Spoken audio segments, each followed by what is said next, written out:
Hello ways, அனைவருக்கும் வணக்கம். சிம்மராசி. சிம்மராசி என்று எடுத்துக்கொண்டாலே நிர்வாகத்திறன் மிக்கவர்கள், அதிகார மையம், அடுத்தவர்களை அடக்கியாளும் பண்புகளும், அதே சமயம் உதவி செய்யும் குணங்களும், ஈகத்தன்மைகளும் நிரம்பியவராக காணப்படுவார்கள். தன்னுடைய பெயர் கௌரவத்திற்காக எந்த செயலும் செய்வதற்காக தயாராக இருப்பார்கள். தான் நடத்துகின்ற தொழில் மற்றும் வியாபார விஷயங்களில் அதிகமான நுணுக்கமான அறிவு பெற்றவர்களாக இருப்பார்கள். அதே சமயம் அதிகார தோரணையும் அளவு கடந்த தன்னம்பிக்கை பெற்று காணப்படுவார்கள். போட்டி என்று வந்துவிட்டால் எப்பேற்பட்ட சவால்களையும் முறியடிக்கும் திறன் இவருக்கு இயற்கையாகவே காணப்படுகிறது. அடுத்தவர்களுக்கு உதவி செய்யும் குணமும் சிறப்பாகவே இருக்கிறது. ஏனென்றால் சிம்மராசிக்கு உரியவர் சூரிய பகவான் ஆவார். சூரியனால் இந்த உலகத்தில் இருக்கும் அனைத்து ஜீவன்களும் சூரிய ஒளியை பெற்று எப்படி வளர்கிறது, அதே போலதான் சார்ந்திருக்கும் குடும்பம் மற்றும் தொழில், வேலை, சக பணியாளர்கள் மற்றும் வேலை ஆட்களை அதிகாரத்துடன் இருந்தாலும் கொடுத்து உதவும் தன்மையும் காணப்படுகிறது. சிம்மராசிக்குரிய சின்னமே சிங்கம். ஒரு காட்டில் சிங்கம் எப்படி தனது அதிகாரத்தை செலுத்தி அனைத்து விலங்குகளையும் தன் கட்டுப்பாட்டில் வைத்திருக்கிறதோ அதே போல அதிகாரத்திறமை மிக்கவர்கள், கம்பீரமான தோற்றப்பொலி உடையவர்கள். தான் எடுக்கும் காரியங்களில் எவ்வளவு போட்டிகள் இருந்தாலும் திறம்பட நடத்தி அதில் வெற்றி காணும் அமைப்பை பெற்றவர்கள் இந்த சிம்மராசிக்காரர்கள். அதே போல இஸ்தர் ராசி. ராசிகளின் அடிப்படையில் சரராசி, இஸ்தராசி, உபயராசி, காற்று ராசி என்ற தத்துவத்தில் இவர்கள் இஸ்தர் ராசியாக அறியப்படுகிறார்கள். இஸ்தரம் என்றால் எந்த ஒரு காரியத்தையும் பொறுப்புடனும் நிதானித்து தீவிரமாக யோசித்து அந்த காரியத்தை முன்னின்று நடத்துபவர்கள் மற்றும் அந்த காரிய வெற்றிக்காக அமைதியாக காத்திருந்து தகுந்த நேரம் வரும்போது களத்தில் இறங்கி காரியத்தை வெற்றி கொள்ளும் வல்லமை உடையவர்கள் சிம்மராசிக்காரர்கள். அந்த வகையில் சிம்மராசி இஸ்தர் ராசி வகையை சார்ந்தது. நெருப்பு ராசி. அடுத்ததாக ராசிகளின் அடிப்படையில் நெருப்பு, நிலம், காற்று, நீர் என்ற தத்துவத்தில் சிம்மராசிக்காரர்கள் நெருப்பு வகை சார்ந்தவர்களாக இருக்கிறார்கள். இவருடைய மனதில் எப்பொழுதும் ஒரு நிலையான கோபம் இருந்து கொண்டே இருக்கும்.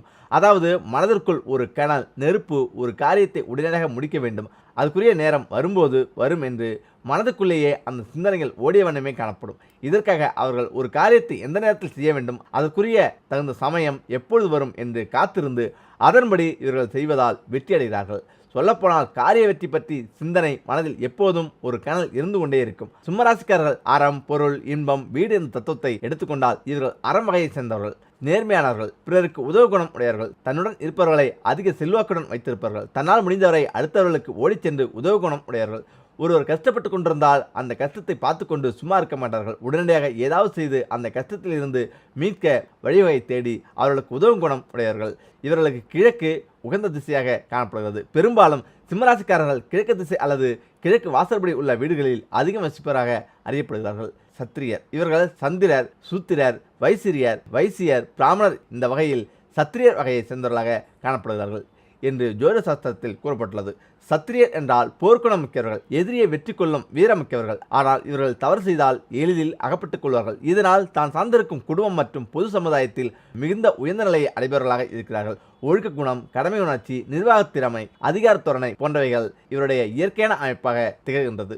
இவர்களுக்கு தொழில் என்பது பார்த்தோமானால் விவசாயம், பண்ணை தோட்டம் அமைத்தல், பெரிய முதலீடு செய்து தொழிற்சாலை அமைத்து நிர்வாகத்தை கவனித்தல், தூரதேச நாடுகளுக்கு சென்று வேலை செய்தல், அரசாங்கங்களின் உயர் பதவி உடையவர்களாகவும் வியாபாரத்தில் சிறந்து விளங்குபவர்கள், பல வியாபார ஸ்தலங்கள் அமைத்து அதை பொறுப்புடன் நடத்துபவர்களாகவும் தனக்கு கீழே பல வேலையாட்களை வைத்து வேலை வாங்குபவர்களாகவும், ஒரு கம்பெனி அல்லது அரசு மற்றும் அரசு அலுவலகங்களில் வேலை செய்தாலும் தனக்கு கீழ் உள்ளவர்களை வேலை வாங்கும் அமைப்பு பெற்றவர்களாகவும், பொதுநல தொண்டில் அதிக ஆர்வம் உடையவர்களாகவும் திகழ்கின்றார்கள். அதே சமயம் எப்படி இருந்தாலும் தான் ஏற்றுக்கொண்ட வேலை மற்றும் பொறுப்புகளில் திறமான செயல்பாடுகளை உடையவர்களாக இருக்கிறார்கள். நட்சத்திரம். சிம்மராசியில் பிறந்தவர்கள் மகம், பூரம், உத்திரம், 1ஆம் பாதம் ஆகிய நட்சத்திரங்களில் இவர்களுக்கு உரிதானதாக இருக்கிறது. தைரியம், வாக்குவன்மை, தெய்வீக வழிபாடுகளும் ஆசார அனுஷ்டானங்களுடன் சிறந்து விளங்குவார்கள். கல்வியில் மேன்மை, சாஸ்திர ஆராய்ச்சிகளில் தேர்ச்சி உடையவர்களாகவும் வேதங்களில் அதிக அளவு பற்றுதல் இவர்களுக்கிடையே காணப்படும். பெரிய மனிதர்களின் நட்பு, சவகாசம், அந்தஸ்து அனைத்தும் ஏற்படும். சமூகத்தில் கீர்த்தியுடன் பலத்துடனும் விளங்குவார்கள். உயர் பதவியில் செல்வாக்கு, இஷ்டமான சொத்துக்கள் அமையப்பெற்று குடும்பத்தை அமைத்துக் கொள்வார்கள். வழிபாடு. இவர்களுக்கு சிவபெருமான் அருள் அதிகமாக காணப்படும். இருந்தாலும் தன்னுடைய அந்தஸ்து கீழாக இருப்பவர்களிடம் சிறிய அலட்சிய மனதுடன் அதிகாரங்களுடன் காணப்படுவார்கள். ஆனால் சில நேரங்களில் கோபம், படபடப்பு இவைகளினால் எதிராளிகளை காயப்படுத்தும் அமைப்பும் விதமாக காணப்படுகிறார்கள். சிம்மராசிக்காரர்கள் தான் எடுக்கும் காரியங்களில் மற்றும் பேசும் வார்த்தைகளில் சிறிது கவனத்துடன் நடந்து கொண்டால் உலகம் போற்றும் உன்னதமான நன்மைகள் இவர்களுக்கு கிடைக்கும். கருடபுராணம் குறிப்பிடும் பாவத்துக்கான பலன்கள் என்னென்ன? மனிதர்கள் குறைந்தபட்சம் நல்லொழுக்கத்தை ஏனும் பின்பற்றி வாழ வேண்டும் என்ற உரிய நோக்கத்திலேயே ஒவ்வொரு சொல்லுக்கும், சிந்தனைக்கும், செயலுக்கும் விளைவாக பாவ புண்ணியங்கள் இருக்கின்றன என்று வகுக்கப்பட்டது. மனிதர்களின் பாவ புண்ணியங்களின் அடிப்படையில் இறந்ததும் அவர்களின் ஆன்மாவுக்கு தண்டனையோ வெகுமதியோ உண்டு. அதற்காகவே சொர்க்கம் நரகம் படைக்கப்பட்டுள்ளன என்பதும் பொதுவாக எல்லா மதங்களும் கூறும் கருத்து. சொர்க்க நரகம் பற்றி மற்ற எல்லா நூல்களை விடவும் கருட புராணத்தில் தெளிவாகவும் விளக்கமாகவும் கூறப்பட்டிருக்கின்றன. 18 புராணங்களில் தொன்மையான கருட புராணம் நீத்தார் வாழ்வு, ஈமச்சடங்குகள், மறுபிறவி, சொர்க்கம் நரகம் மட்டுமின்றி மருத்துவம், வானியல், உடல் இயக்கம், ஆன்மாக்களின் நிலைகள், நவரத்தின பலங்கள், சடங்குகள், தானம் உள்ளிட்ட பல விவரங்கள் 19,000 பாடல்களில் சொல்லப்பட்டிருக்கிறது. இறப்புக்கு பிறகு ஆன்மாக்களின் நிலை என்னவென்று கருட பகவான் கேட்க நாராயணன் விளக்கிச் சொல்லும் கருத்துக்களையே வியாச பகவான் 19,000 சுலோகங்களாக கருட புராணம் என்ற பெயரில் இயற்றியிருக்கிறார். நன்மை செய்தவர்களுக்கு கிடைக்கும் சுகங்கள், தீமை செய்தவர்களுக்கு அவர்களுடைய பாவங்களுக்கு ஏற்றபடி 28 வகையான நரகங்களில் கொடுக்கப்படும் கொடுமையான தண்டனைகள் பற்றியும் விலைக்கு சொல்லப்பட்டிருக்கிறது. பாவம் செய்தவர்களுக்கு கிடைக்கும் தண்டனைகள் பற்றி கருட புராணத்தில் சொல்லப்பட்டிருக்கும் தண்டனைகளை பார்க்கலாம். பொய் சாட்சி சொல்லி நிரபராதிகளை துன்பத்திற்குள்ளாக்கும் மனிதர்களுக்கு உண்டான நரகம் அவீசி. இங்கு துர்நாற்றம் கொண்ட நீரில் ஆண்மக்கள் அழுத்தப்பட்டு துன்புறுத்தப்படும். மக்களை கொன்று குவிக்கும் அப்பாவிகளின் உடைமைகளை பறித்து கொள்ளும் அநியாயக்காரர்களுக்கு சரமயோதனம் என்னும் நரகம் நிச்சயம். இங்குள்ள கொடிய மிருகங்கள் ஆன்மாக்களை வாட்டி வதைக்கும். மனைவியை துன்புறுத்தி வதைக்கும் அவர்களுக்கு லாலாபட்சம் நரகம். இங்கு ஆன்மாக்கள் தீக்கோளால் சுட்டு தண்டிக்கப்படும். பசுக்களை காரணமின்றி வதைப்பவர்களுக்கு விசசனம் நரகம் கிடைக்கும். இங்கு ஆன்மாக்கள் சவுக்கடியால் துன்புறும். எந்த தொந்தரவும் செய்யாத மிருகங்களை வதைக்கும் நபர்களுக்கு பிராணிரோதம் நரகம். இங்கு ஆன்மாக்கள் கூறிய அம்புகளால் குத்தப்பட்டு துன்பத்தை அனுபவிக்கும். ஒழுக்கக்குறைவாக பெரியவர்களை மதிக்காமல் மனம் போனபடி வாழும் ஈழ்ஜென்மங்கள் பூபோதம் என நரகத்தை அடையும். இங்கு விஷமுள்ள ஜந்துக்கள் இவர்களை துன்புறுத்தும். தர்மமே செய்யாத லோபிகளுக்கு வேதனை நரகம். வேதனை என்ற நதியில் கொடிய ஜந்துக்களும் பிசாசுகளும் வாழும். இங்கே பாவிகள் விழுந்து துன்பப்படுவார்கள். பாவம் புண்ணியம் எதையும் கண்டுகொள்ளாமல் காசுக்காக எதையும் செய்பவர்கள் சான்மணி நரகத்தை அடைவார்கள். இங்கு முள் செடிகளாலும் குத்தப்பட்டு துன்புறுத்தப்படுவார்கள்.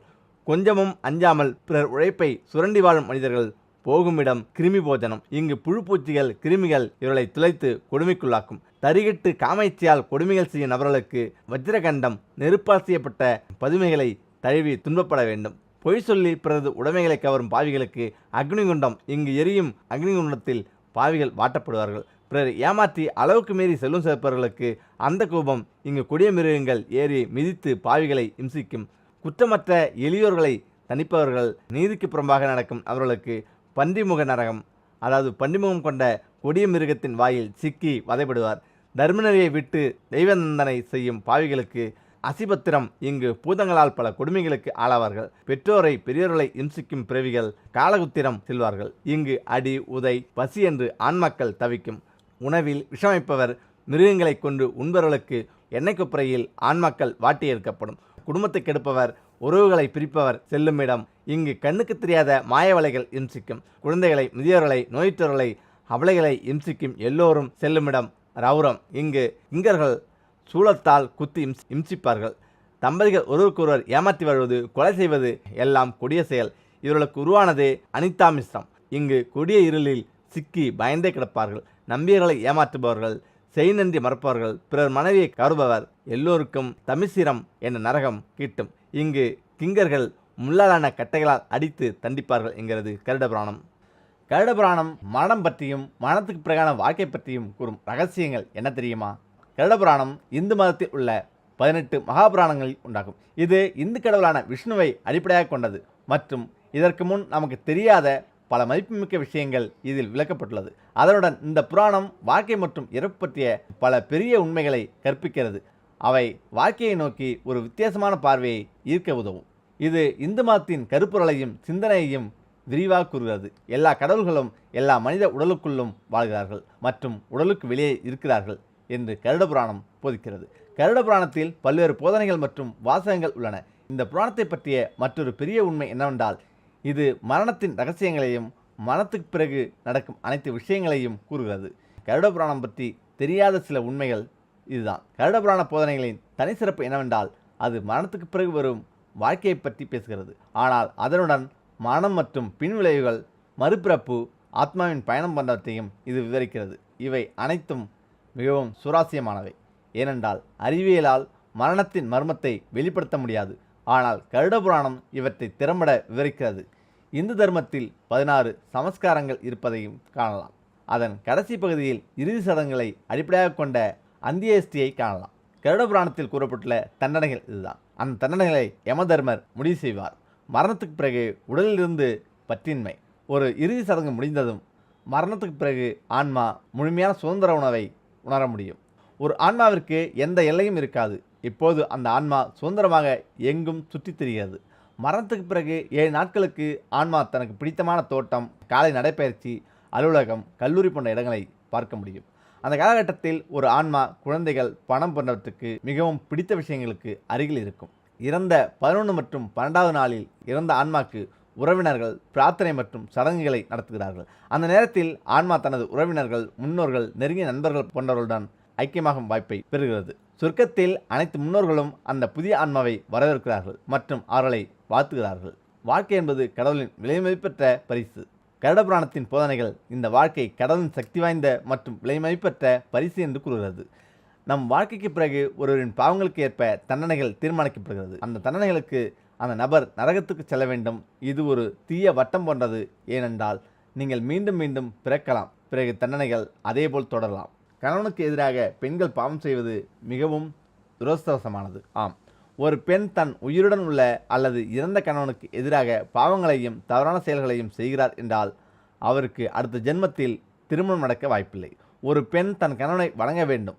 அந்த பெண்ணுக்கு கடவுள் அமைதியான மற்றும் மகிழ்ச்சியான வாழ்க்கையை வழங்குவார்.